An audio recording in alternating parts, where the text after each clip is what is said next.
Richard Lieberman. I am the scientist in charge of, I was the scientist in charge of Yellowstone Volcano Observatory.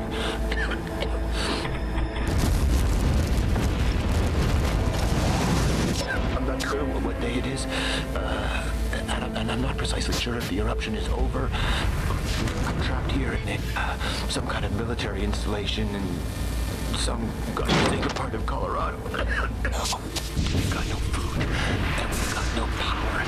And the ashfall has contaminated the water supply. The air is so thick with it that we can barely breathe.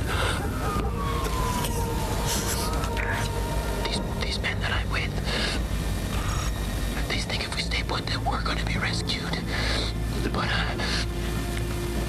I honest to God believe if we just watch and wait, we're as good as dead.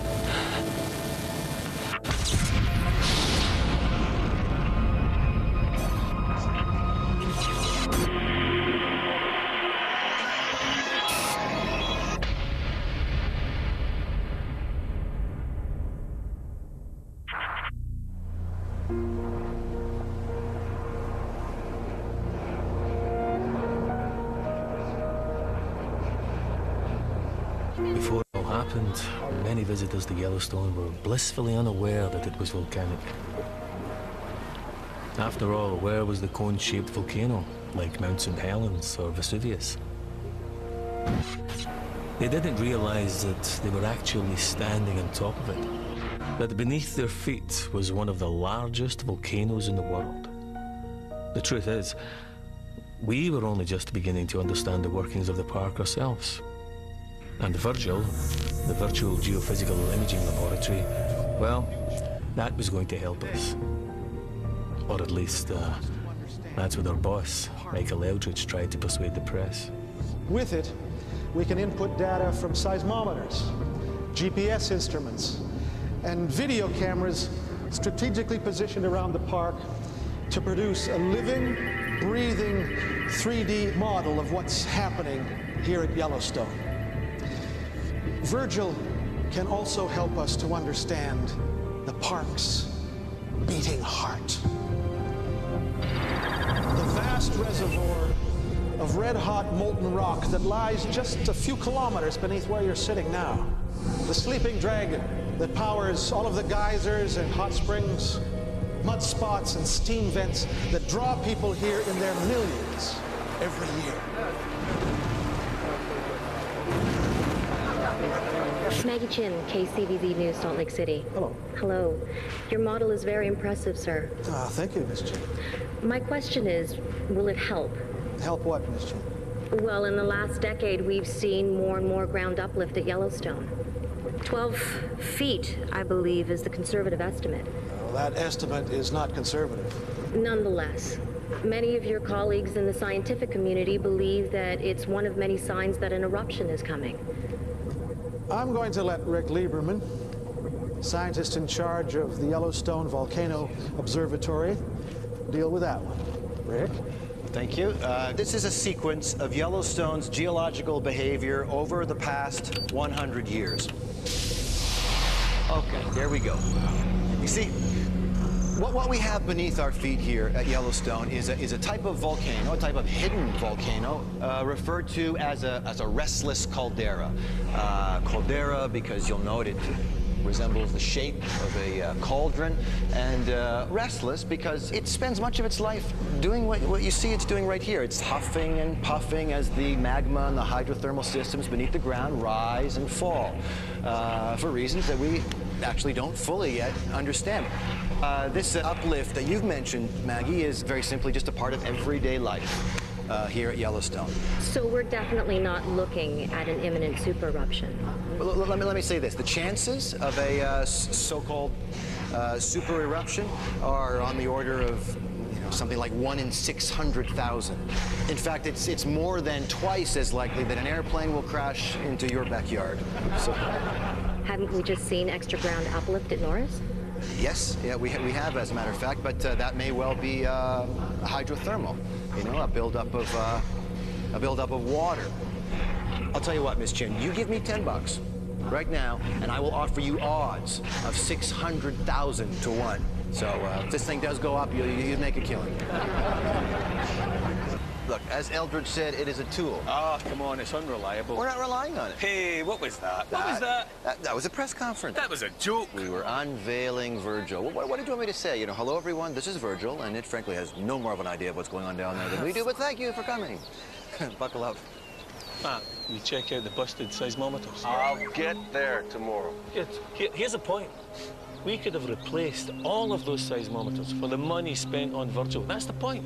Yeah, listen, Big V will have its uses. I'll see you soon. Good to see you, man. See you, pal.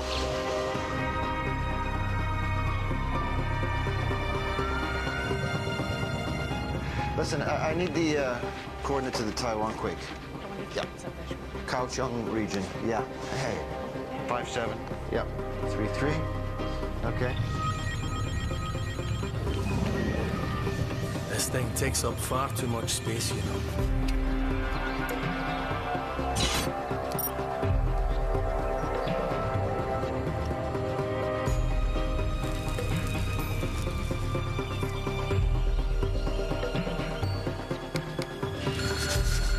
Hey. Thanks, Matt.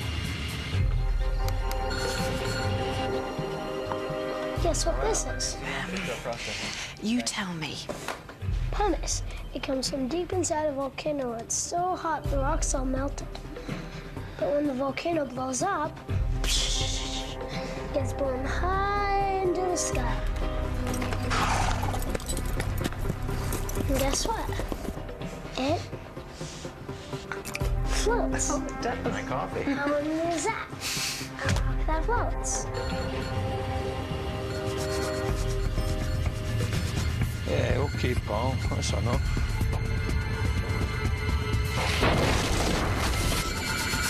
Hey, I found out about flights. They said it's fine at 7 months. Oh, come on, Fee. Honey, we just flew to Yellowstone back. Yeah, I know, but that way you were with me, and B, you weren't in the air for like 11 hours. And then I don't get to see my mum this side of Christmas, do I?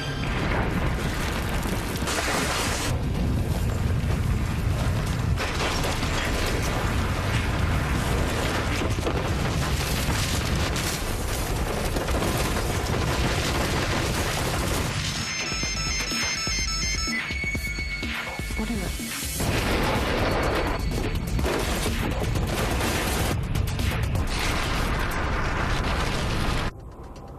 We got a quake. What? I'll call you. I'll see you guys soon. This is Matt. What's the damage? Well, some broken glass for sure, nothing major. Okay, what do we got? Be in touch. 6.9.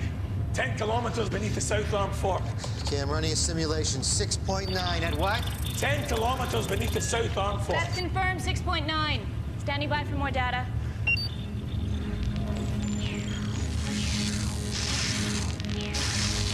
Give me the webcam images of the fishing bridge area. Over, say the last 5 minutes. Whoa, go back.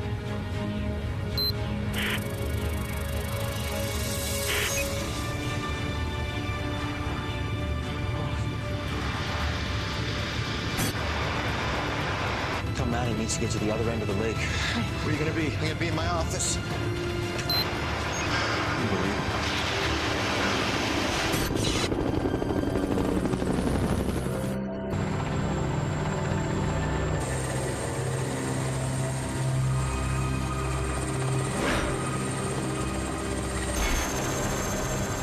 Fortunately, due to the remoteness of the area, damage was limited. But tragically, 9 bodies have been recovered so far. All from the fishing bridge area of the park. As well, 43 people have been taken to hospital with various injuries, some of them life-threatening.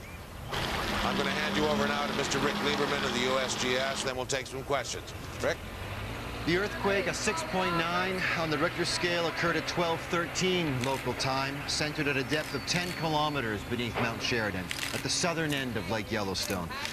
The earthquake triggered a landslide off the South Arm Fork, which in turn caused a tsunami wave to hit the northern shore here a few minutes later. All indicators suggest that this quake was not volcanic, but was tectonic in its nature, caused by a grinding together of the Earth's plates along a known fault line. The pattern of aftershocks of decreasing magnitude is consistent with this type of seismic activity. Any questions? Is it true Old Faithful is stopped? Yes, that is true. However, ground movement can both block and unblock hydrothermal features. Has there been any effect on the uplift at Norris? No, not that we've seen at all, no. Are you still sure that there isn't going to be an eruption, Mr. Lieberman? As I've said, Miss Chin, this earthquake was not caused by volcanic activity, as far as we know. We are increasing our alert status to yellow, which, as you know, does mean watch. Does that mean you're not ruling out an eruption?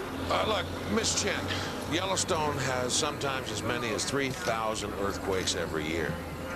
None of them followed by eruptions. Now, everything points to this being a one-off tragic accident. The truth? We had the Hebgen Lake earthquake in 1959, a couple of miles from Yellowstone. 7.5 in the Richter scale. Massive landslide, 29 dead. And it didn't indicate a damn thing. Again in 1975. Mag 6, it didn't either. I mean, hell, I'm a politician, not a scientist. The USGS guys tell me it's another Hebgen Lake. I gotta take their word for it. You know? You go on the available facts. Problem was that with a place the size of Yellowstone, well, we didn't have all the available facts. Richard Lieberman, YVO. Hey, it's me. You better take a look at KCVZ News. I will do that, thank you. I'll call you back. I think we have good reason to be concerned. Maggie, I think that we ought to make a clear distinction between a regular volcanic eruption and a super eruption. Mount St. Helens was the most violent eruption in American history. Killed 57 people, and it erupted about 1 cubic kilometer of volcanic ash. Watching the great man, huh? Now let's say that this cube here represents the amount of volcanic material ejected by Mount St. Helens. Now, in volcanic terms, it's a tiddler. Krakatoa, Tiddler. the Indonesian volcano that erupted in 1883, was 17 times larger than Mount St. Helens, killed 36,000 people, and it's represented by this cube here. Finally, we have this. This is 2,500 times the size of Mount St. Helens. This is a supervolcano. This is currently sitting underneath the ground at Yellowstone Park. And when was the last time one of these super eruptions happened? About 74,000 years ago, in a place called Toba, on the other side of the world, Sumatra. Now, the volcanic eruption there was so vast, it created a volcanic winter, plunged the world into darkness, and all but wiped out the human race. Missed one, though, didn't it? And Yellowstone has produced eruptions on this sort of scale before? Oh, yes. 3 times in the last 2 million years. And you think that the activity that we're seeing there right now may indicate that it's about to happen for a 4th time? Oh, God. Yes, I do believe that these events are cyclical. 3 caldera-forming eruptions in the last 2.1 million years means, on average, 1 eruption every 600,000 years. And we haven't had an eruption like that at Yellowstone for 640,000 years now. In other words, we're overdue. No. Yes, I believe that. Oh, yeah. Jeez. I believe that the warning signs are there, if you care to read them. Thank you, Dr. Wiley. You're welcome. Thank you, Dr. Wiley. God. I know he's your brother-in-law, Rick, but the guy's a total numpty. That's not a good thing, right? No, that's not good, no. Is there or is there not a magma chamber underneath Yellowstone National Park? Yes, Ken. Yes. And is this magma chamber of sufficient size that if there was an eruption there, it could potentially be rated as a super eruption? Exactly. Well, I'm not saying that there will. I'm saying that there's a chance. No, what you said on television was overdue. You know that's what you said. Overdue, you said. Caught up in the moment, I expect. Well, you and a few million other people, I guess. Hey, let's not do No, sis, I have a legitimate scientific viewpoint. He thinks he's the... Have you ever actually been to Yellowstone? It's not necessary. No. Your excellent website provides all the data. I just interpret. Oh, you misinterpret. That's what you do. Can we not do this now, please? Look, all I'm saying is you do not go on television and create a mass panic over one potential scenario just in order to sell a book. Oh, come on. You don't go on television and tell everybody that everything's going to be just fine when you know damn well it might not be. Kenneth? No, but just... No! Both of you. I said not now. I'm sick of this. Do you have nothing else? You haven't seen your nephew in over a year. Sorry. Hello, Will. How's school? Seamless. Sorry. When I first met Rick, he was a geology student, part of a team studying Yellowstone Lake. They discovered this enormous 2,000-foot-long bulge beneath the lake. Everyone got very excited about it, and the press got hold of the story and convinced a lot of people that Yellowstone was going to blow. It created this huge panic. And then nothing happened. Made Rick very cautious about what he said in public. And then when he got the job as scientist in charge, people paid even more attention to what he said. So it's a boy, right? Little boy dragon. Huh. And with a new feature. Show me. Some sort of anomaly above the magma chamber just below Firehole Creek Basin. Yeah. Could be water or gas. An intrusion of magma through a fault line opened up by the quake, right? Yeah, impossible to tell till we get a clear image. Oh, thanks. We're still processing all the data from the KO sunquake. Oh, God, that was days ago. Yeah, I know. Listen, Matt's found a section of dead pine to the northeast of Sour Creek. You got a visitor. Hang on. Northeast of Sour Creek Dome, along a ring fracture of the Caldera Rim. CO2 or heat? CO2, suffocating the roots. The magma's only 2 to 3 kilometers deep at that point. Yeah, or less if it's rising.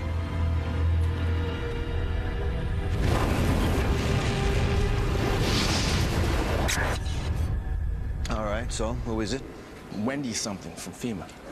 Wendy Rice?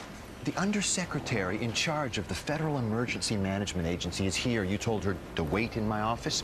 You're fired, Dave. You can't fire me. Yeah, you're lucky that's true. I'm sorry. Ms. Rice. Hey, you've caught me off guard. Sorry. I'm Richard Lieberman. Yes, Rick, I recognize you from the television. Oh. Just call me Wendy. Thanks. Well, sorry about the mess, Wendy. No problem. It's been a busy couple of days. Please, sit down. Yeah, I'm just going to cut to the chase, Rick. I want to know if we should be worried about this.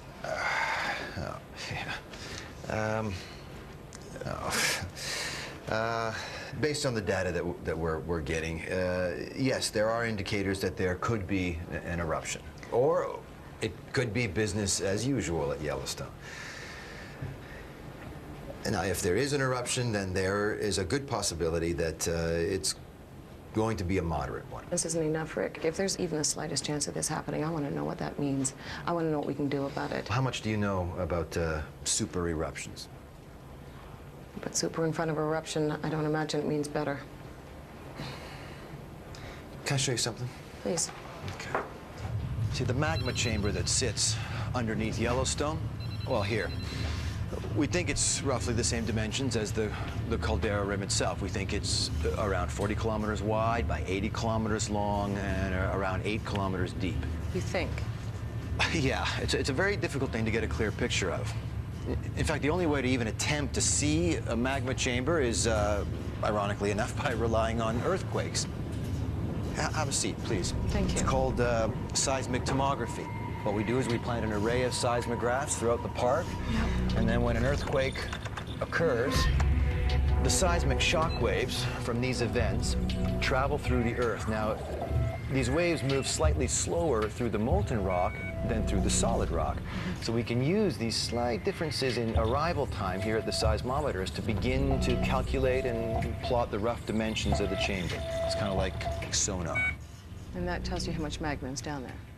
Well, what we're trying to determine essentially is the nature of this magma. Is it eruptible magma? Is it too viscous? Is it too sticky to go anywhere? Or is it molten enough? Is it liquid enough that it can escape? You know, we also want to know how it's situated in the chamber. Is it kind of spread out in individual pods or pockets throughout the chamber? Or, and this is what we don't want, is it accumulated in one place, sufficient enough that it could trigger a super eruption? Okay, let's talk worst case scenario. Okay, well, we have run some projections based on the first super eruption at Yellowstone 2.1 million years ago, essentially because this is the one we have the most data available on. Now, if the next one were to behave in a similar way, then we would be looking at between 2,000 and 3,000 cubic kilometers of rock, gas, and ash erupting across the United States in a pattern that looks like this. Zone 1 represents a 100-kilometer radius around Yellowstone. Basically, everything in this area would be completely wiped out by pyroclastic flows. That's the rock and ash that spills from the side of an eruptive column. That is a pyroclastic flow. These surges can travel up to 700 kilometers an hour. So, yeah, these journalists were very, very lucky. Now, out here in zones 2 and 3, virtually everyone and everything in these two areas will be trapped by extremely heavy ash fall. That's roughly 3 million people. Yeah. And here out in zone 4, we're talking about ashfall of around 15 centimeters. Now, 15 centimeters, that doesn't sound like a lot, but you add rain to 15 centimeters of volcanic ash, and that is certainly enough to collapse a roof. And then, you know, in zone 5, it gets down to around 5 centimeters of ashfall. This is a huge area covering most of the grasslands. Any animals that happen to be grazing there. And that's also the grain belt, of course, so that's all the food gone. And then zone 6, we tail down to around 1 centimeter of ash extending out to the eastern seaboard. Centimeter. I read it takes just 1 millimeter to close an airport. Yeah. See, the thing that people don't understand about volcanic ash is it's not like ash from your backyard barbecue. It's rock. It's abrasive, it's pervasive, it's destructive, it shorts out electrical equipment, it clogs machinery, you name it. And it's also extremely tiny. It's 100 microns across. It's so tiny you can inhale it, and when you do, it combines with the moisture in your lungs and forms a cement-like mixture. You essentially drown in what's basically liquid concrete, so. Anyway, that is the worst case scenario. So you tell me, I mean, if an event like this were to happen, what is FEMA going to do? Is it going to happen? Is it going to happen? Yeah, it is going to happen. Is it going to happen in our lifetime? I don't know. And that is the most honest answer that anybody can give you, Wendy. I don't know.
stations. Re-establish an exact location.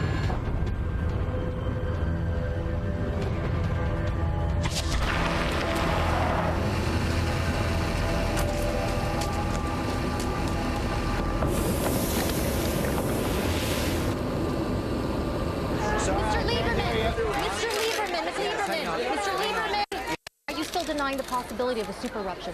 Norris, as I've said to you before, Miss Chin, Norris was a hydrothermal event, and by no means a surefire indicator of volcanic activity. And certainly not on the scale that you are referring to. Nevertheless, we have issued a code red warning because we don't take these things lightly. Yes.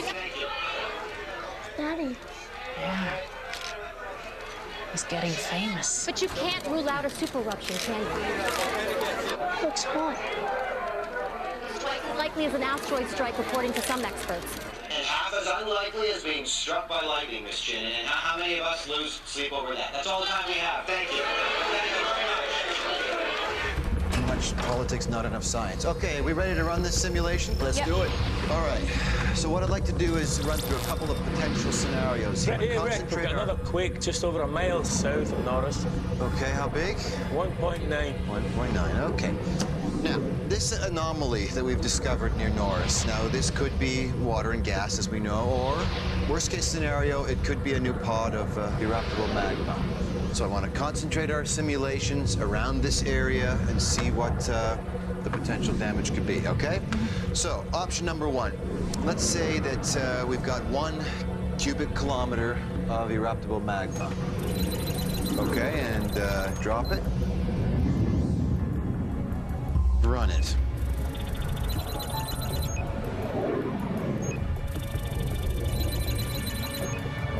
No eruption. Based on option 1, seems not. All right, then let's keep all the other parameters the same, but increase it by 5, so we'll make it 5 cubic kilometers.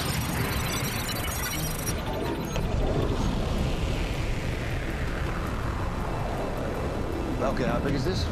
Moderate VEI2. VEI2, and duration? Over approximately 3 days. With that amount of magma, it could have been a lot bigger. Okay, let's increase it by another factor of 5 and make it 25 cubic kilometers. Okay. Whenever you're ready. VEI5.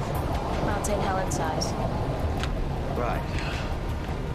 So 10 times more magma, 1,000 times more eruption. Potentially.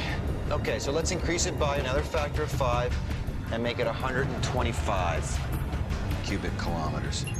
This time, let's just run it this time just from the hydrothermal blast. Sure.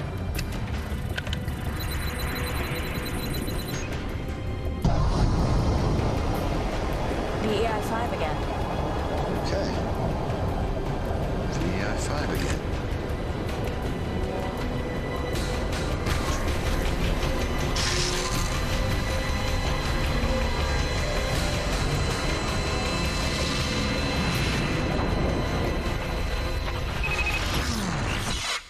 Whoa. What happened? Computer glitch? Okay, tell me what we just saw. All right, I'll say it. If we have a reservoir meltdown there that's larger than 125 cubic kilometers, then this model is telling us that even a moderate eruption near Norris could destabilize the rest of the chamber and trigger a VEI8. Super eruption. That's great, great. And if frogs had wings, then they wouldn't bump their little green arses hopping around, eh? If there was a pocket of melt over 125 cubic kilometers, then a possible eruption at Norris may trigger further eruptions, which maybe, just possibly, could register as VEI8. Brilliant. Great. Jesus, you're letting yourself be spooked by a video game. Whoa.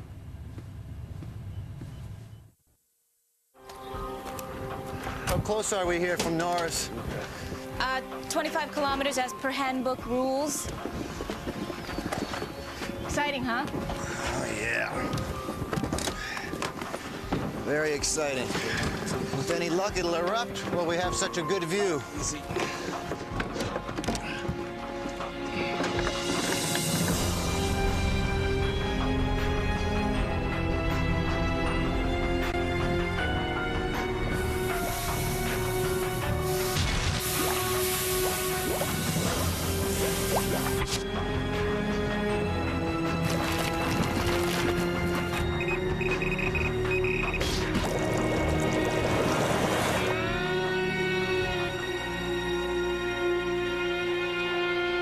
Rick? Yeah. Hey, it's Nancy. You better get up here right away. Okay. So where's this uplift concentrated? Here, Firehole River Basin. It's miles from Norris. Hang on. The question is this rising magma or is this groundwater? I could make a plausible case for either. Yeah, I know you could. Another 2.2 to the northeast of Norris. That's the third today. So, we got another swarm coming? I need the SRI data for the entire park. Could we get more instrumentation down at Firehole River Basin? If we steal them from elsewhere. Well, steal them. To a geologist like me, there is only one surefire sign of an impending eruption, and that's harmonic tremor. That's a seismographic reading which indicates that magma is on the move. Even then, though, even when you see one of those, you can't tell how big an eruption you're looking at, but you know that it's coming. Well, on the 26th of June, for the first time, we saw just that. We saw harmonic tremor. And where is it? Norris. Rick, you want to suggest a change of alert? Yeah, you know, another red, it's gonna create more panic. This is as sure as we get. I know. This is imminent now. I know. You want me to plug the data into Virgil? And find out hang what? on, hang on. No, really, Please, and find please. out what? Let's do that and just see if it... Look, there's gonna be an eruption, okay? We know that. I don't need you to tell me what harmonic tremor means.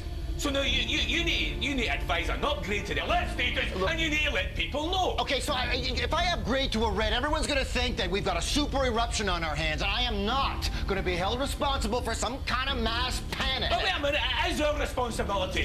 No, shut up, Dave. It's our job, it's our duty to let people know, to tell them what we know, so get your ass off the fence. Well, and you tell me while going on TV and telling Joe Sixpack that the end of the world is nigh, you tell me how that's gonna help this situation. What do you think our purpose is here? Hey, listen, I will brief FEMA and I will brief the state, but just before they evacuate the whole of America, they're gonna want to know how big the thing's gonna be.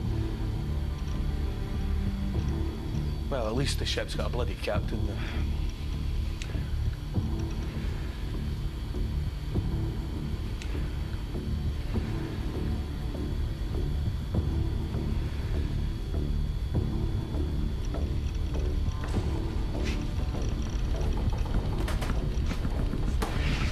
Guys?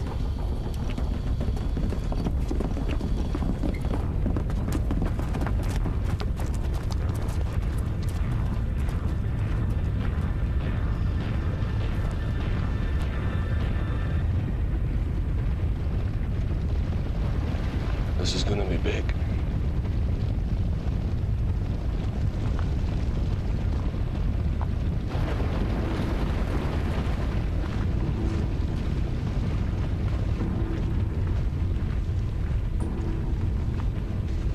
What is going on? Nothing is going on. What do you mean to say? Come on. What, no mention of it for weeks, and all of a sudden we're going to England. It's not like that. I'm not supposed to be suspicious. Look, you said that you wanted to go and see your mom, Jesus, right? Rick, just be honest with me. I'm being honest Are with you? you, yes. This is going to be a big eruption. You've got to come with us. Look, it's going to be exactly what I said that it's going to be. You know, this little girl may never meet her father because of the decision you're making right now. Come on, we all believe that this is going to be a moderate eruption. And yeah, things are going to go, well, you know, a little crazy in this country for a while because everyone's nervous right now. God, Rick.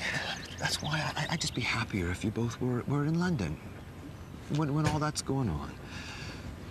And then when things calm down, and then I'll come and I'll see you. Can I go on the plane now? Yes, you're going to go on the plane now. You take care of your mom, okay? Okay. You call me when you get there. I will. get on Love the you. plane. See ya.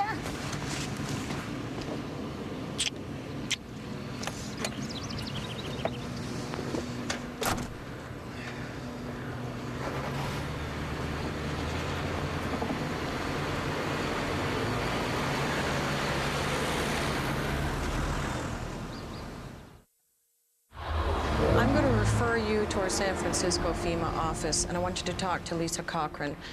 She'll be the one to direct any activity at that point. Okay. One moment. Bring the center screen volume up. A leaked email seen by KZVZ confirms that the U.S. Geological Survey expects an eruption anytime soon, possibly within hours, and possibly with devastating consequences for America and the world. Oh, God. I'm Maggie Chin with KZVZ News, reporting to you live from Yellowstone National Park. A radius of 100 miles around the park is being evacuated amid scenes of chaos and confusion. Highway 20, the main route linking West Yellowstone to Idaho Falls, is at a complete standstill. Meanwhile, towns and cities hundreds of miles from Yellowstone are under siege as panicked buyers stock up on provisions like canned foods and water. Many stores have been forced to close early, prompting fears that violence will soon erupt. We have to shoot him, we will. We'll defend our property and our life. You do realize it's the worst possible way to come out, guaranteed to maximize panic. The story's been picked up by all major networks, not just in this country. All I know, Wendy, is it didn't come from my end. Nor from Governor Marshall's office, nor from anyone here in Washington. Still, we have to deal with it.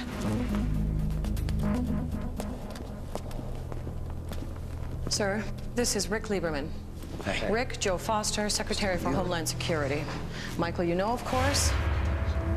Hey. Governor Marshall should be joining us at any moment. Expect to see you here. Hello, everybody. Billy, glad you could join us. Half my state's about to be vaporized. I thought I should attend. Rick, please have a seat. I'll get straight to the point. This leak hasn't just caused chaos here, but around the world. Well, it certainly didn't come from USGS. Nor FEMA. Yeah, all right, people, the buck is well past. Wherever it came from, the media have got hold of it, and now we have got to address it. So, Rick, what I'm going to ask you is very simple. I need you to make a statement ruling out the possibility of a super eruption. Well, ruling it out. Nothing bigger than Mount St. Helens. People would accept that, and it's what the evidence suggests. I can't. I beg your pardon? Well, I'm sorry, I can't say that. Why the hell not? Because our computer model now suggests that even a small eruption could destabilize the magma chamber and trigger a super eruption. Rick, I understand that, but you're talking remote possibility. No, I'm talking about... What I am talking about are hard facts. Fact one, there are food riots. People are fighting each other to leave the country. Fact two, the dollar is on its knees. Wall Street has crashed. Your country is going down the toilet, and you're telling me you're not prepared to make a statement to help stop that? Please, with all due respect, sir... Governor Marshall? Rick, every highway, every interstate in Montana, Wyoming, Utah, Nebraska, the Dakotas, Iowa, and Nevada is turning into a damn parking lot. Everybody's trying to get the hell away from Yellowstone. Nothing's even happened yet. Yet. Now, the point is, Rick, even if the worst does happen, clogging up the roads, screwing up the airlines, that's not going to do any of us Wendy, any good. I appreciate that, Wendy, I do. But until I have something definitive, please don't make me make statements that are contrary to... You know as well as I do that harmonic tremor can stop as well as start. Mike. It's your responsibility. My responsibility is to tell the public and the landholders what is happening at Yellowstone. You know that. You used to know that. Actually, Rick, as a federal employee, your responsibility is what's best for the country. Now, you have evidence of an eruption, but, and I've heard you say this yourself again and again, chances of a super eruption are virtually zero. No, you are right, but... Then I really don't see what the problem is here.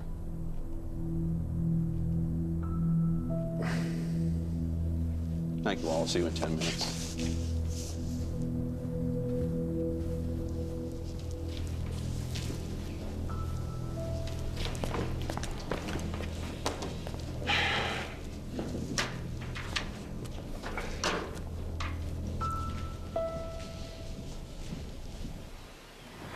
Well, tremor's strong and constant. I'm plugging the coordinates into the seismic image. Okay. Should give us a clearer idea where the magma is. Good, good. You get everything you need, Dave? I think so. Right, well, enough to get me going until you guys join me tomorrow. Oh, we'll be out of here first thing. All right, don't leave it too long. Don't worry. Okay. You out of here? I'm out of here. See you tomorrow. Take care, man. Ladies and gentlemen, as you know, Rick's on TV. America and the world has been watching with growing anxiety the developing situation at Yellowstone National Park. After a full briefing from the U.S. Geological Survey, and in particular the scientist in charge at Yellowstone Volcano Observatory, Rick Lieberman, I can assure you all that after weeks of intensive monitoring at Yellowstone, they have gathered no evidence to suggest a so-called super eruption is imminent. Instead, the USGS believes that a small to moderate eruption, an event comparable in size to the eruption at Mount St. Helens in 1980, may be due. At this moment, we are taking the appropriate precautions in line with this scale of eruption. The evacuation of the Yellowstone vicinity is currently underway. For those in states bordering Wyoming, we ask you to follow standard state advice, remain indoors, seal all doors and windows, and stock up on sufficient food and water for 3 days. I ask my fellow Americans to stay calm and to use your usual good sense at this time. Thank you. Mr. Lieberman, up until now, you've been extremely measured in your statements about Yellowstone. Do you agree with Secretary Foster in what he just said now?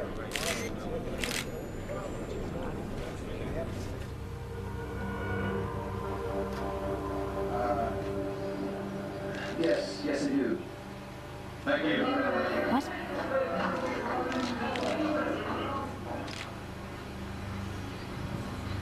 Nailed the poor bastard to the wall. Passenger on flight HA356 to San Francisco. Hi. Towards the rear of the plane, left-hand side. Boarding pass, please. Oh. To left-hand side, sir, towards the rear of the plane. Okay, thank you. Hi. You sitting up here? Oh. Hello there. No, I'm back there. Important business in Washington, and USGS has you sitting in the back of the plane. I recommend a sweet publishing deal. Big TV star like you. Yeah. Oh, there. I take it you had a gun to your head this afternoon? Yeah. Now you could say that. Fiona and William? Oh, they're on a plane to London. Oh, see ya. Hello there.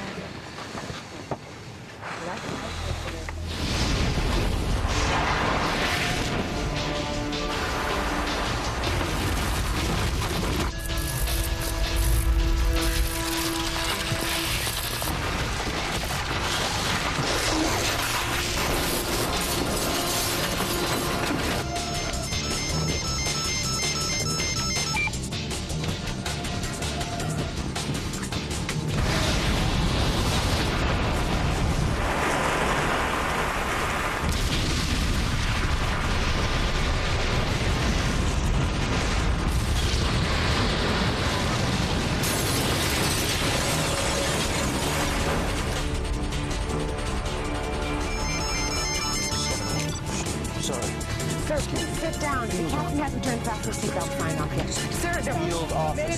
Sir, I have to ask you to turn your phone off. Doc! I think he's over here!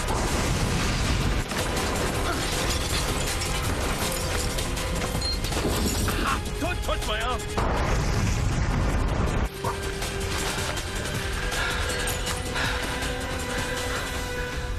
This is it, Matt.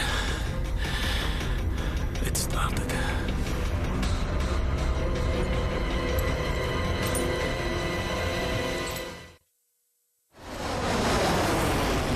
Turn your phone off. My name is Richard Lieberman. and I'm the scientist in charge of Yellowstone Volcano Observatory. I'm receiving news of an emergency here that could affect the flight path and safety of this aircraft. Oh my God, has something happened? I need to speak to the captain, please. Okay.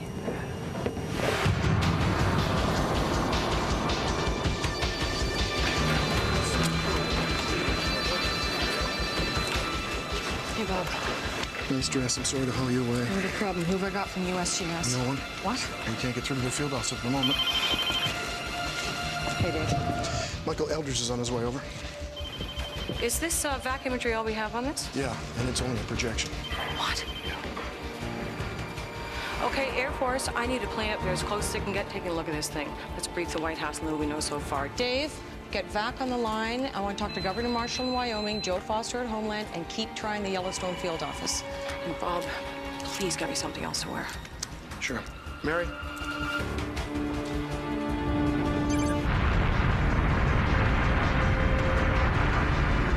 You got the chopper. You need to take a look now. You need to see what's going on. Make contact with Dave. Let him know what's happening. Go. Okay. There are two kinds of volcanic eruptions, red and gray. In a red eruption, the magma, it's actually called lava when it's erupted, flows freely from the ground. You've seen it on TV, this slow-moving flow of molten material. It's damn destructive in its own way, but slow.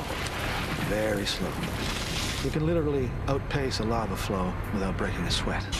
Not so with a gray eruption. What you have there, you've got magma trapped by overlaying rock, okay?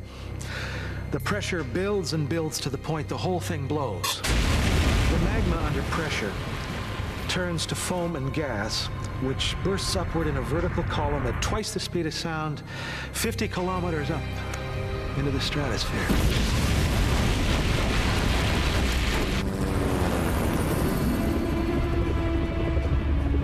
Dave, come in, Dave. This is Matt. Damn it. Dave, this is Matt. Hey, Matt, it's me. I'm heading out to Bozeman. Where are you? Just to the northeast of Norris. What are you seeing? Oh, it's a single vent. Moderate size for the moment. How far from Bozeman are you? About an hour. Okay, listen. Rick is on his way back from Washington. We got shaken up pretty good back at the field office. It's completely down. What can you do for us? I'll be up and running in 30 minutes. It's been estimated that within the first hour, 100 million tons of pumice, rock and ash were ejected, powered out by something with the explosive force of 1,000 Hiroshima bombs. Then the wind carried the top of the column eastwards. Within an hour or so, pumice and ash began to fall in towns hundreds of miles away from Yellowstone. Cody, Billings, Idaho Falls, Bozeman, where Dave was. Can you give me a hand? I just got a few things in the back of the truck to unload. Thanks a lot. Rick! Rick, it's Dave. Dave, listen. Has this seismic activity, has it triggered an eruption? Yeah, Matt said it's a single vent. Okay. Dave, I need to determine the size of this vent. I need to do that as soon as possible, all right? All the equipment's down, and Matt can't get a clear view from the chopper. Just put that down anywhere. I'm booting up a link to... Please, tell me you have a high-speed data port. Oh, yeah, it's right over there. Oh, thank God. Thank you. Sorry, Rick. Yeah. I'll have a satellite uplink in a few minutes. Should be able to see the ash cloud, and I'll patch in the back. Okay, listen, Dave, I need you to talk to Michael Eldridge in Washington, okay? Get a hold of him, just, you know, inform him about what's happening, and tell him that we need him to declare Red Level 3 emergency, all right? You got that? Red Level 3. I got it. All right, and if this vent gets any bigger, anything else opens up, then I need to know about that, Dave. Will do, boss.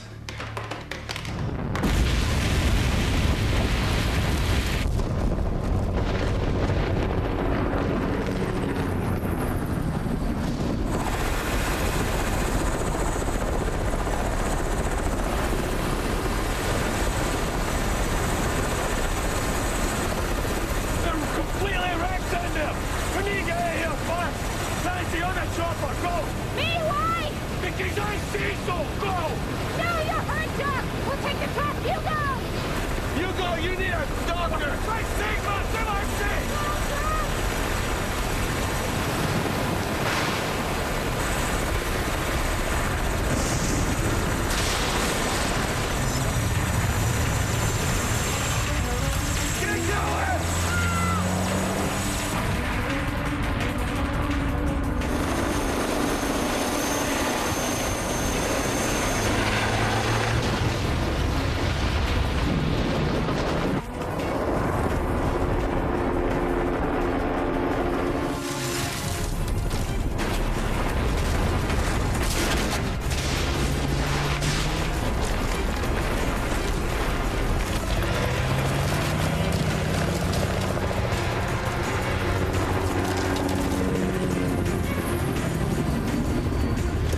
You never know, right?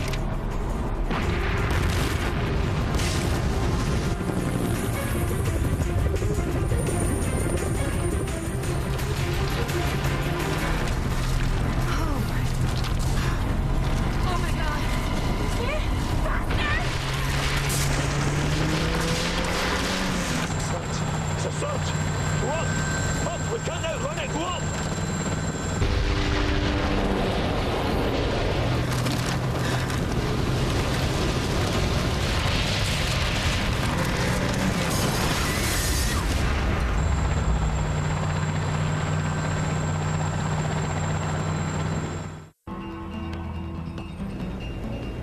We're just getting reports, unconfirmed so far, of a major volcanic explosion in Wyoming in the United States.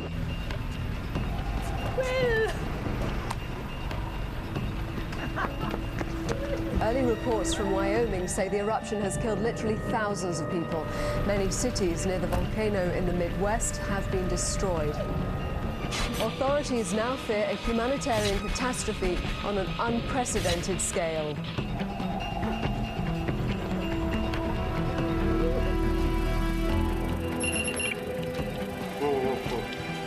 Boise, Idaho's reporting a citywide blackout. I'm getting reports of rolling blackouts west of Yellowstone.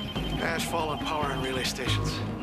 Okay, tell our FEMA offices in Montana, Nebraska, Utah, and the Dakotas to shut down their power grids and switch to backup generators as of now, and make sure those generators are protected against the ash. I'd also advise me to shut down all air conditioning units. The ash will get everywhere. Okay.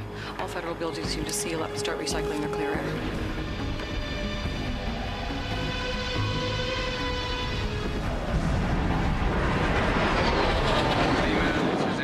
Trigger 2, over. Go ahead, Trigger 2.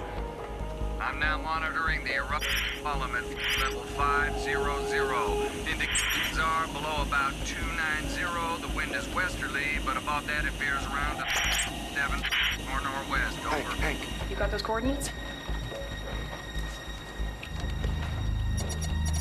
290, the wind is westerly.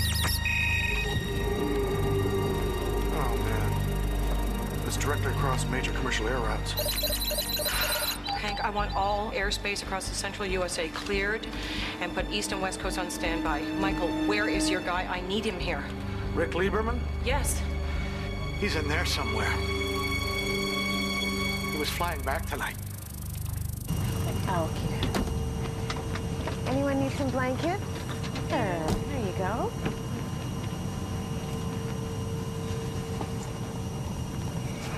So, it's a single vent. Single vent. Yeah. So Mount St. Helens, then? Yeah. Like you said? Yeah.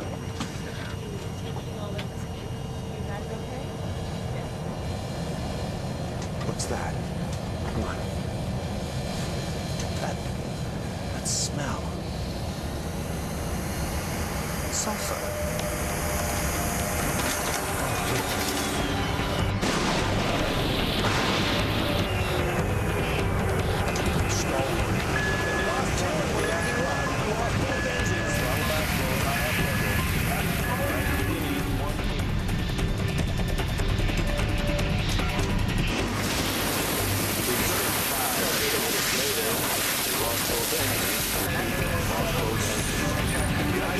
Starting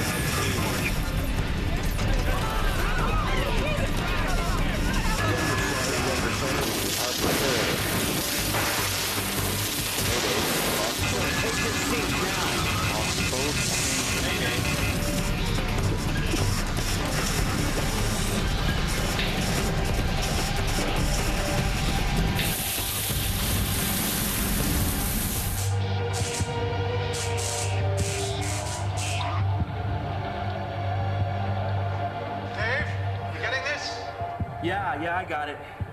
Does the guy have a zoom? Can you get him to zoom in? Trigger 2, can you zoom in?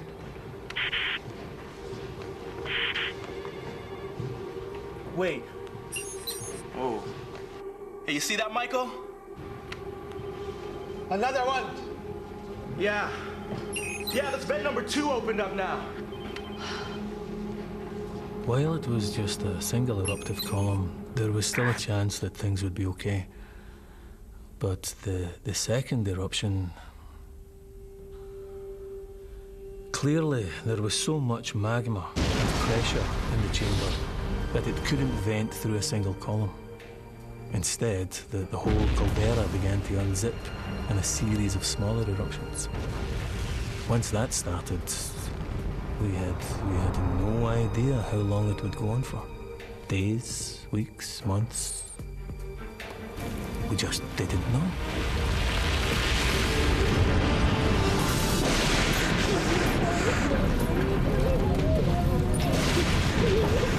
Wing anti-ice. Engine anti-ice. PU.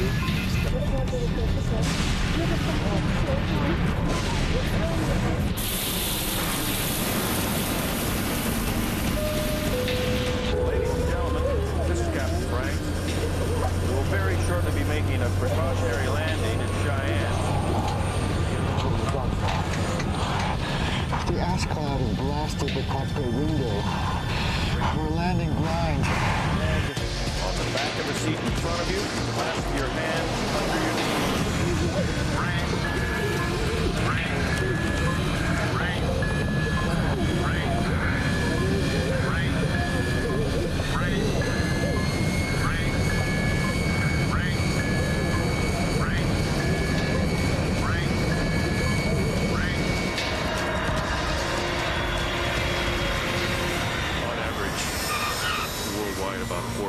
each year unexpectedly fly into ash clouds. And on that night, 35 did, and that was just over the U.S. Flying into one of these ash clouds is worse than getting a dump truck full of sand thrown into your engines, because volcanic ash, well, it's rock. The ash melts over fuel nozzles, a turbine, various engine parts. The really amazing thing is how often the engines survive and restart once you get back into clean air. So we were among the lucky ones. We got down in one piece. And by the time we did get down, no one else was taking off anywhere.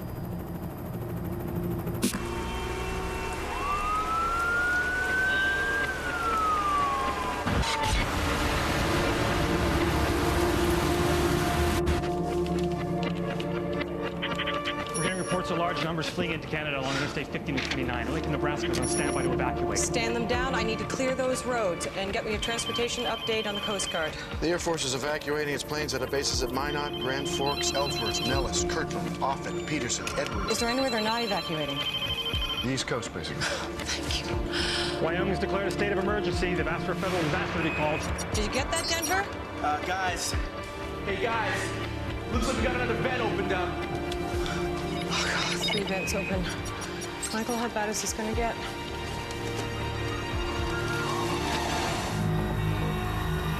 Find military installations. What are you doing? Hang on. Okay. Okay. There is a military installation about 4 clicks this way. They might have a comm links to FEMA. We're not gonna walk. We can't stay here, Ken. Up the trunk. No, Rick, for God's sake, Rick, it's volcanic ash. We can't go out in it. When Vesuvius erupted, the people of Pompeii stayed in their houses. How do we know that, Ken? It was reserved in volcanic ash. Right. We'd already seen from previous eruptions, Mount St. Helens, Montserrat, Pinatubo, we'd already seen that the terrible damage that even small amounts of volcanic ash can do. If it gets in your eyes, it can blind you. When it's breathed in, it will mix with the moisture in your lungs to form a suffocating cement. It's also unbelievably dense. Just 20 centimeters can collapse a roof, half that amount if the ash gets wet. Only people living within a 100-kilometer radius of Yellowstone had been evacuated.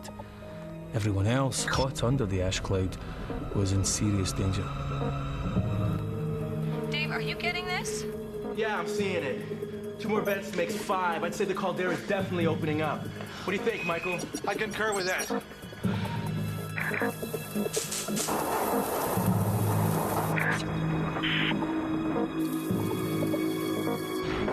Dave, are we losing you? I believe that's here, on the roof. Hold on.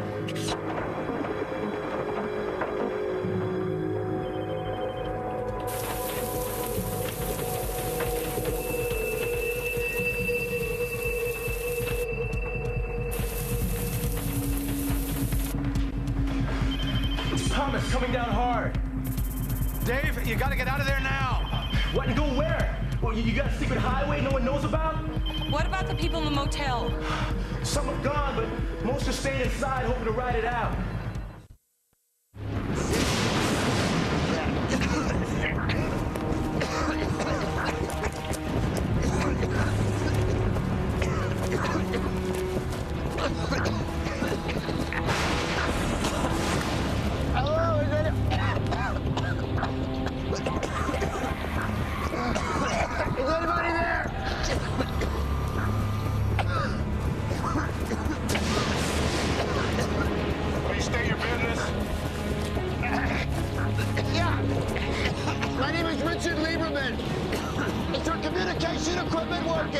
Yes, sir, it is. You need to contact Wendy Rice at FEMA in Washington. It's Richard Lieberman, YVM. So hold on a second. Yeah. She's here. Don't hang up. Wendy. Wendy Rice. Let him in. Give him anything he wants. They found Rick Lieberman.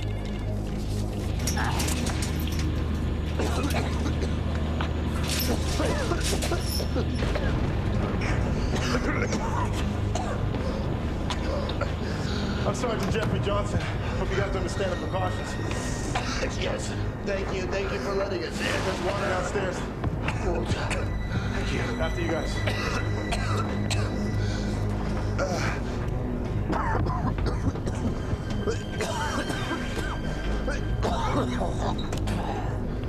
Follow me. What is this place? It's an old Cold War bunker, sometimes used as a relay station for NORAD. Are you based here? No, sir, I just service the equipment. I tour all these sites, spent 2-3 days in each one. And you've got food and water? For 5 days, for one man.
What do you make of it? Show me the satellite image. Mapping, bring up satellite.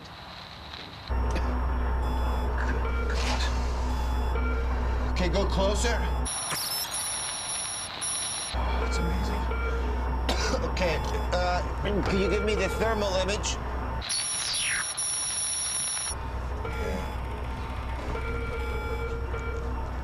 Hey, Wiley, what's he doing? Gauging how big the eruption is. Trying to figure out how long it'll last. Well? Looks to me as if the various vents are beginning to define the rim of the new caldera. So I suspect that eventually they'll all merge to unzip themselves into a single massive vent. Rick, can you give me any idea of how long this eruption will last? Well, this looks about half as big again as the previous caldera, so I think you're looking at something 60 kilometers by 90 kilometers. I mean, we are looking at an event on the scale of the Huckleberry Ridge eruption. It was the first at Yellowstone, and the biggest. And? And if that ejected 2,500 cubic kilometers of material, then we have to make some kind of estimate for the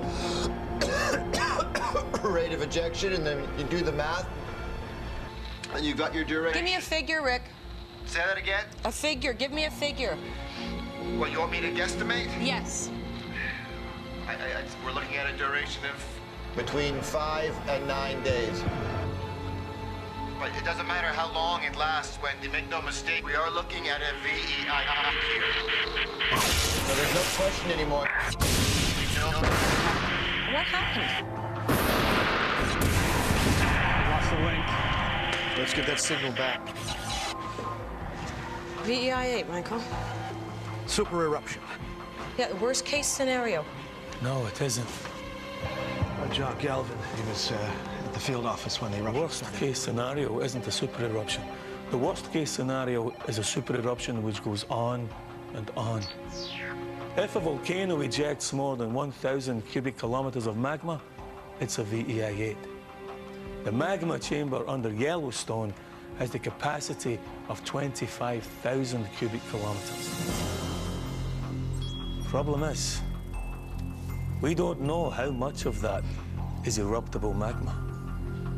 But that is what will dictate whether this eruption goes on for days or for weeks.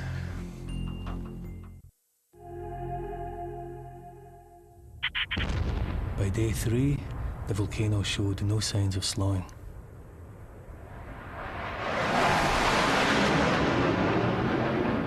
The ash cloud had covered 3/4 of the United States.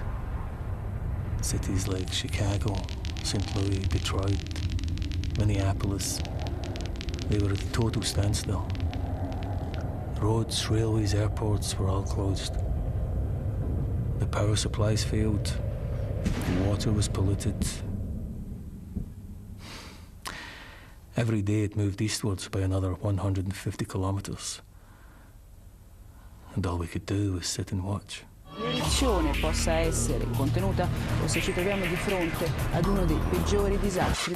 We have no clear idea of how long it might last or what devastation it might reach. تشير آخر الأنباء إلى أن الحمم والصخور التي قذفها الانفجار الفولكاني. Listen to the advice of your local emergency services. Follow it. May God be with you all. Hundreds of thousands of US citizens are homeless as they've fled from the ash cloud that now covers 3/4 of the country. Thousands of others have been trapped in their homes, and the Federal Emergency Management Agency admits it could be weeks before they can get aid to them.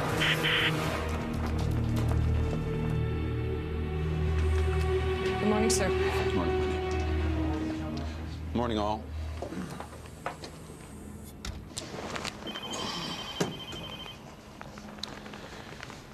One hour ago, Air Force One took off from Andrews en route to a military bunker in Florida. That information does not leave this room. You can't run a country under several feet of volcanic ash, but some sections of the media will still say she's running away. Now, can we get to business? Wendy, how many people in the fallout zones? About 25 million. Casualty estimates so far? In the immediate zone, 90%, excluding those that got out early. In zone 2, we estimate 10% mortality. That's approximately 35,000 people. Zone 3, 5% mortality. That's 122,000 people. Zone 4, 3% mortality, 85,000 people. Zone 5, estimate 1% mortality, 220,000 people. Total estimated deaths for the first week, 462,000, and that's assuming Zone 1 is clear. These are all from the ash? Mainly. Either directly from ash inhalation or indirectly from roof and building collapse, power failures, especially in the hospitals. ash-related accidents. Sir, standard advice to people was that they store enough food and water for only 3 days. Today is day 3. Then what are we going to do? Excuse me? Wendy Rice. Look, even when it ends, we won't be able to fly for weeks with the ash still blowing around. So what are we actually talking about? You find a way. You don't just write off 25 million people. Good. Put him through. We've got Rick Lieberman here. Rick, can you hear me? Yeah, hang on. Yeah, we got you. Rick, we have 4 more vents open since yesterday.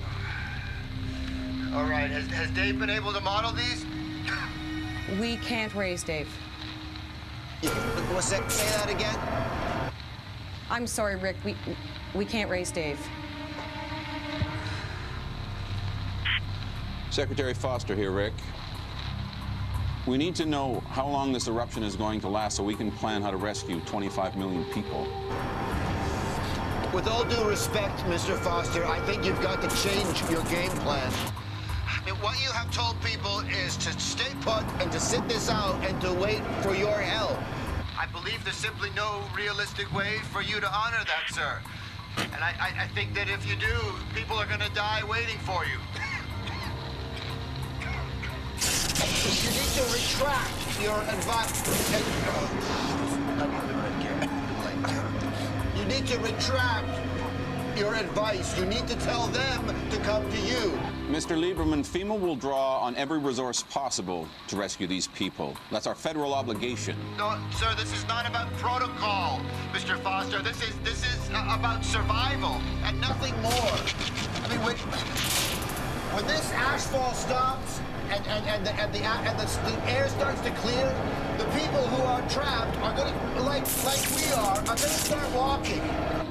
They're going to start walking rather than stay here and wait to die. And they're certainly not going to make it, sir, without your help. You need to help us. You need to tell us where to walk. We need to have supplies dropped for us along the way. I mean, if we are going to walk for life, then it's up to you guys to help us. Damn it. He wants people to walk through the ash? I mean, is he crazy?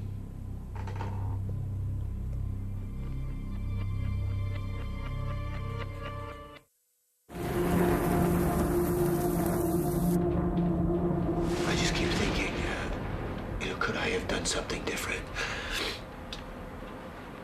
Should I have done something different? Just been more decisive or stronger if I could have, made the call earlier. Maybe that would have changed things. Maybe that would have saved some lives. I guess that's up to other people to judge. And my family, it's them who will be left with the fallout. These men that I'm with, they think that if we stay put, that we're going to be rescued. But I honest to God believe that if we wait, if we just watch, wait, honest to God think that we're as good as dead.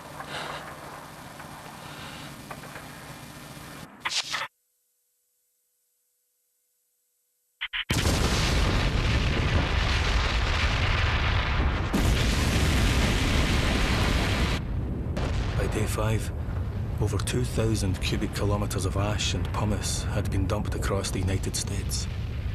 2,500 times more than the fallout from Mount St. Helens.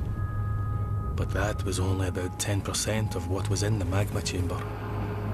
How much more would come out depended on how much more eruptible magma was down there. The country was already on its knees. Thousands of people dead, millions of others homeless. If it didn't stop soon, well, let's just say we were running out of options. We have just received reports that Mexican authorities closed the border 4 hours ago. According to aid workers in the area, 3 million people have now gathered at the Mexican border, many of them without shelter, food, or money. Maggie Chin, KCBZ News. They closed the border? To U.S. citizens, yes. That's totally unacceptable. They're condemning people to death. The Mexicans say they can't cope with the numbers. Well, we're gonna have to kick some ass. Well, I think the president might feel that right now is a bad time to invade Mexico, Bob. Can we move on? Yes, sir. All right, our best case scenario is if the eruption stops in 2 days. If that's the case, access to zones 1 and 2 won't be possible until at least 3 to 4 weeks after that. So it's unlikely we'll find any survivors. We can start supply drops into zones 3 through 5 about 2 weeks after the eruption ends if the weather is with us. But it's going to have to be piecemeal, depending on whether the satellite can find clean skies for the aircraft. That's too long. What about Rick's walk to life? We can't advise people to walk through the ash. It's just too dangerous. So are we asking people just to sit there and starve to death? There are hundreds of thousands, maybe millions of people stumbling around out there, looking for help.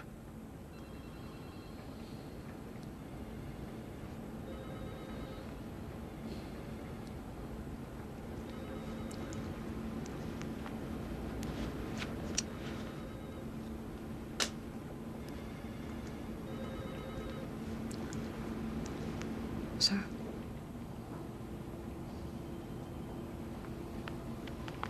All right. We'll go with walk to life. I need to hear a plan out of this room as to how to do that fast.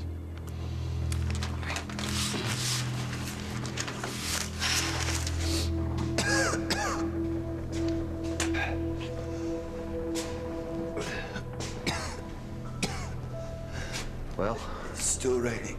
Ash? Save the battery. We're gonna need it outside.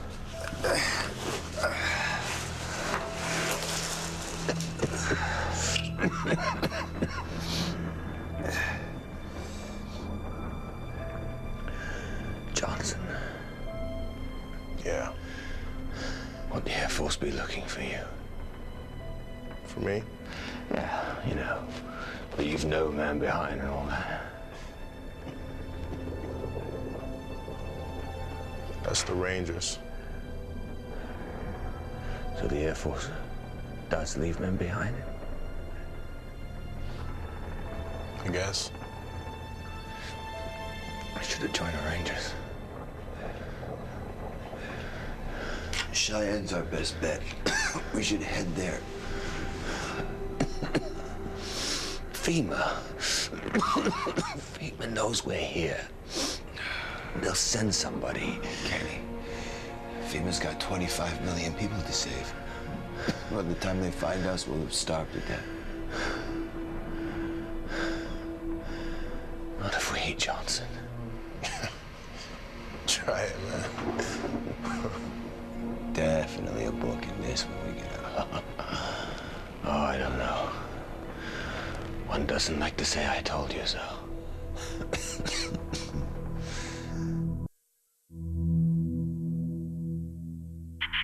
We assumed that when all the vents merged together to form a new caldera, then the pressure would drop and the eruption would stop. That was our thinking.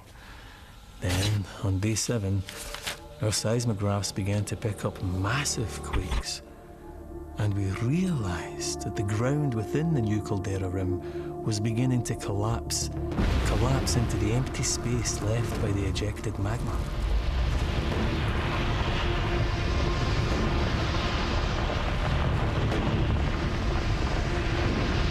That's all the major drop points. The Pentagon has 45,000 pallets, 800 planes, and 560 choppers ready to go as soon as it's safe to fly. Information leaflets? With the ash jumpers and all the pallets. You need to see this.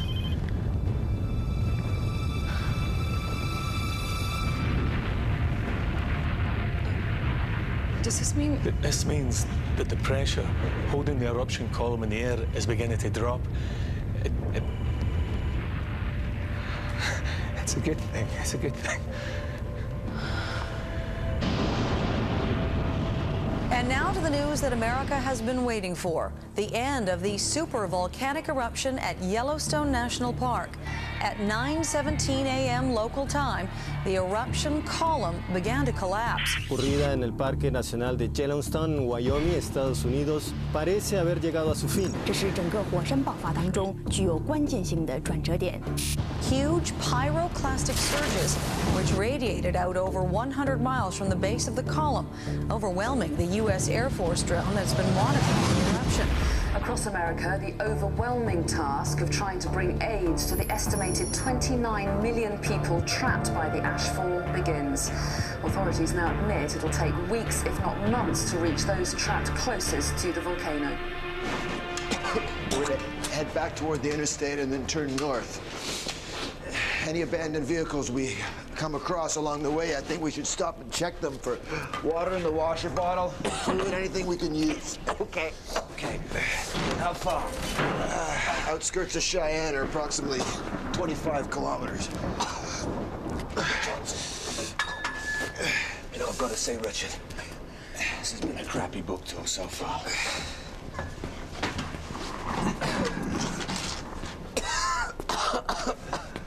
Flashlight. Ready? Okay. Come on. Come on up.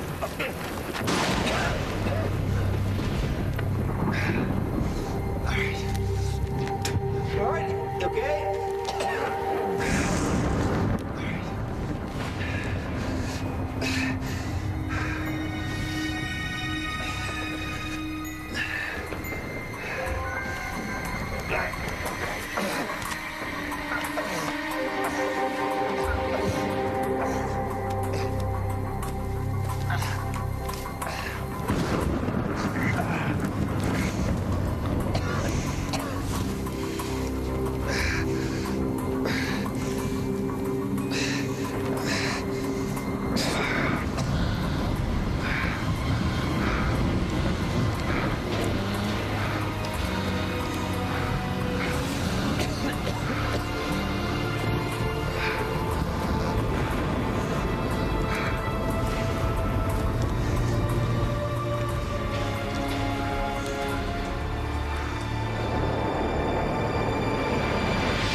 It used to be BC and AD, before and after Christ. Well, now it's BY and AY, before and after Yellowstone. Before and after the world changed out of all recognition. Suddenly, utterly, irrevocably. The global effects were not fully felt until a month or so after the eruption had stopped. Billions of tons of sulfur dioxide ejected by the volcano wrapped their way around the northern hemisphere, cutting down the sunlight. Within weeks, temperatures started to plummet, as much as 20 degrees in some places. Then the aerosols jumped to the equator and started to cool the southern hemisphere. The monsoon failed, adding drought to the bitter cold. Climatologists say it will start getting better in a few years. But let's just say, I don't think I'll live to see another tan.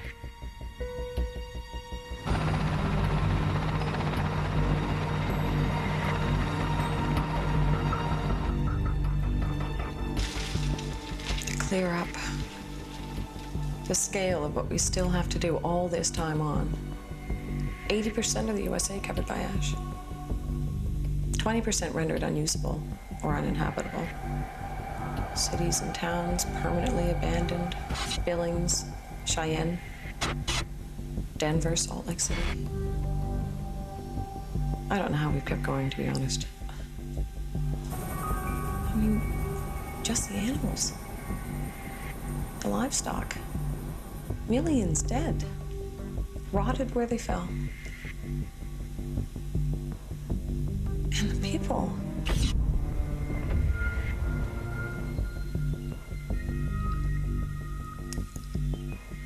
If it hadn't been for Walk to Life, 7.3 million lives saved. That was an achievement. And it was Rick's achievement.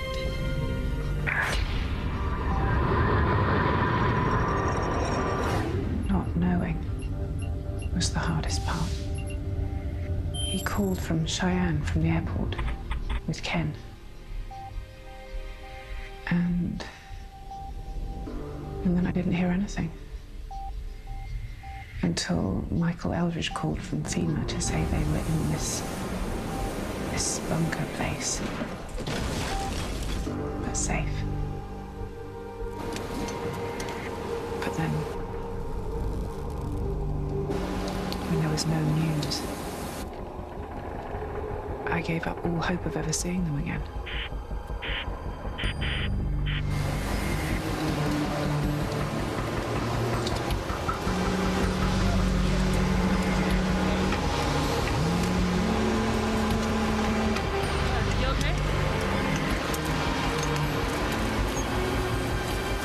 Sir, I believe this is yours.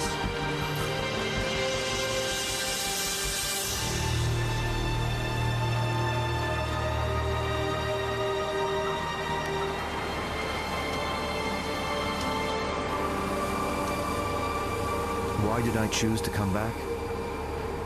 It's hard to say, really. To face the reality of what nearly happened, I suppose. How close we actually came to never leaving this place at all.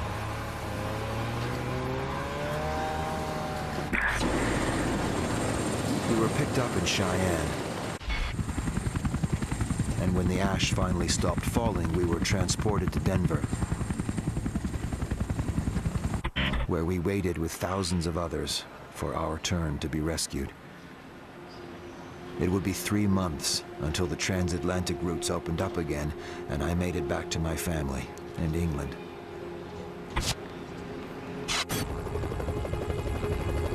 But I soon realized I couldn't stay there. Not until I'd seen for myself what had happened to Yellowstone. The place I'd spent my whole life trying to understand.